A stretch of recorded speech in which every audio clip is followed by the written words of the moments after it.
تو اس پارسی نے کہا ارے سند مانگی، کہا مجھے معاف فرمائیں، آپ نبی کی آل سے ہیں، نبی کی شہزادی ہیں، آئیے آپ میرے گھر آ جائیے۔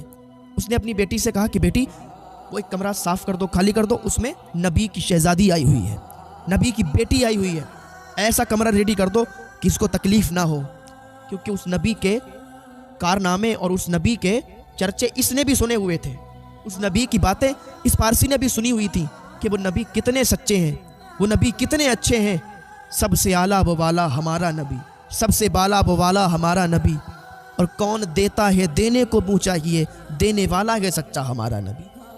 وہ پارسی کہنے لگا وہ تو ایسے ہیں کہ ان کے دروازے سے کوئی خالی ہاتھ لوٹ کے ہی نہیں آیا، وہ تو ایسے نوازنے والے ہیں کہ اگر ان سے کوئی مانگے تو پھر خالی نہیں واپس آتا، تو ان کی بیٹی آئی ہے تو اس کی عزت کرنا ہم پر فرض ہے، ہم اس کی عزت کریں گے اور اس کی عزت میں کوئی کمی نہیں رہ جائے۔ اس نے اپنے گھر والوں سے کہا کہ جلدی سے کھانا تیار کرو، اس کی بیوی نے جلدی سے کھانا تیار کیا، اور نبی کی شہزادی آئی ہے، کوئی عام عورت نہیں آئی ہے، کوئی عام خاتون نہیں آئی ہے، نبی کی گھر کی بیٹی ہے۔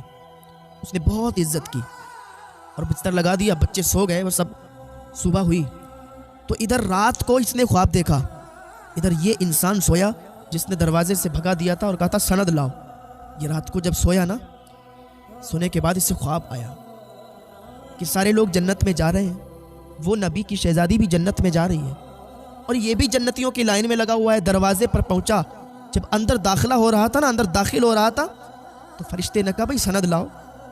کہا کیسی سند؟ میں تو مسلمان ہوں، میں نے عبادتیں کی ہیں، میں نے نمازیں پڑھی ہیں، میں نے تو ہر کام کیا، روزے بھی رکھے ہیں، حج بھی کیے ہیں۔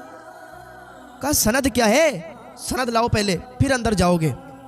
جب فرشتوں نے سند مانگی تب یہ ایک دم چونک گیا، خواب سے بیدار ہوا تو پسینہ پسینہ ہو گیا تھا۔ اس نے سوچا یار میں نے نبی کی شہزادی سے سند مانگی تھی۔ اب یہ اٹھا اور اس شہزادی کو ڈھونڈنے لگا، اس نبی کی آل کی بیٹی کو ڈھونڈنے لگا کہ کہاں ہے وہ۔ ڈھونڈتے ڈھونڈتے ڈھونڈتے ڈھونڈتے اسی پارسی کے گھر پہ پہنچ گیا۔ پارسی کے گھر کا دروازہ کھٹکھٹایا، وہ اندر سے باہر نکل کے آیا۔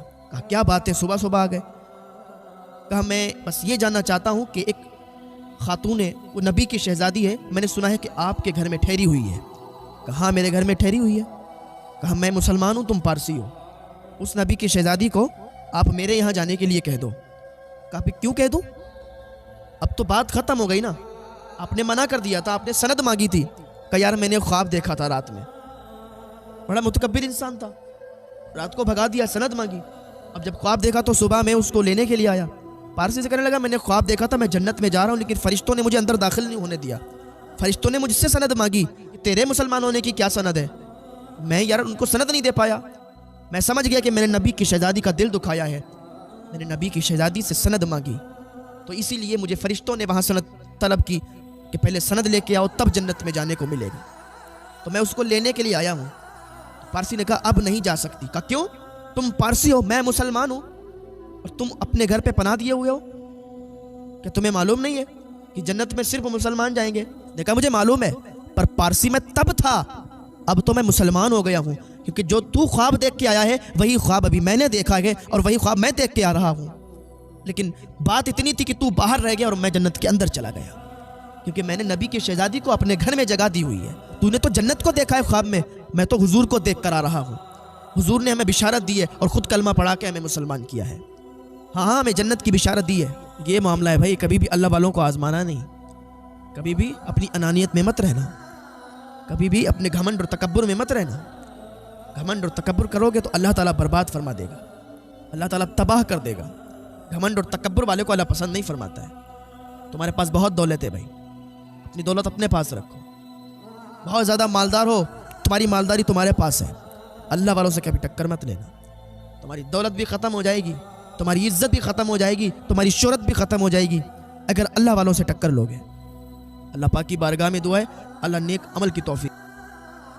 اگر زیادہ مالدار ہو اور زیادہ مال ہے تمہارے پاس تو غریبوں پر خرچ کر کے دکھاؤ، غریبوں پر خرچ کرو گے نا تو اللہ تعالیٰ تمہارے مال میں کثرت عطا فرما دے گا، تمہارے مال میں زیادتی فرما دے گا۔ تم سمجھتے ہو اگر ہم کسی پر اپنا پیسہ خرچ کر دیں گے تو کمی ہو جائے گی، نہیں بھائی ایسا کچھ نہیں ہے، جتنا تم لوگوں پر خرچ کرو گے اللہ تعالیٰ تمہارے مال میں اتنی ہی زیادتی فرما دے گا، اتنا ہی تمہارا مال بڑھتا ہوا چلا جائے گا، لیکن دل ہونا چاہیے نا اس کے لیے، دل ہوگا نا تبھی تو لوگوں پر خرچ کرو گے، تبھی تو لوگوں کی مدد کرو گے۔